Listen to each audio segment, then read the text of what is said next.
இந்த ஒரு தொக்கை நீங்கள் பண்ணி வச்சுக்கிட்டா போதும், 2 வாரம் வரைக்கும் இது நீங்கள் அப்படியே ஸ்டோர் பண்ணி வச்சுக்கலாம். வேணும் போதெல்லாம் இந்த மாதிரி எடுத்து சூப்பராக புதினா சாதமும் செஞ்சு சாப்பிடலாம். பேச்சுலர்ஸ், ஒர்க் பண்ணுறவங்க, வெக்கேஷனுக்கு வெளியே போகிறவங்கலாம் இந்த வீடியோவை கண்டிப்பாக சேவ் பண்ணி வச்சுக்கோங்க. எப்படி செய்யறதுன்னு பார்க்கலாமா?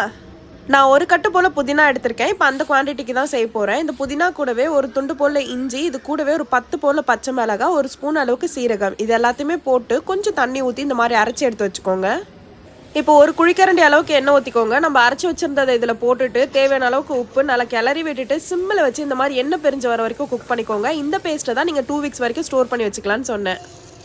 2 டேபிள் ஸ்பூன் எண்ணெய் ஊற்றிட்டு ஒரு ஸ்பூன் கடுகு போட்டுக்கோங்க. பொரிஞ்சதும் ஒரு ஸ்பூன் உளுத்தம்பருப்பு, ஒரு ஸ்பூன் கடலைப்பருப்பு, ஒரு டேபிள் ஸ்பூன் அளவுக்கு வேர்க்கடலை, இது கூடவே ஒரு 4 காஞ்ச மிளகாய், ஒரு மீடியம் சைஸ் வெங்காயம், கொஞ்சம் கருவேப்பிலை, ஒரு 2 பிஞ்ச் அளவுக்கு பெருங்காயம். இந்த தாளிப்பு ரெடி பண்ண பிறகு சாதம் போட்டு நல்லா மிக்ஸ் பண்ணிட்டு இந்த தாளிப்பையும் கொட்டு மிக்ஸ் பண்ணி இறக்குனீங்கன்னா ஒரு சூப்பரான புதினா சாதம் ரெடி. கண்டிப்பாக ட்ரை பண்ணுங்க. நம்ம சேனலை மறக்காம சப்ஸ்கிரைப் பண்ணிக்கோங்க. பாய்.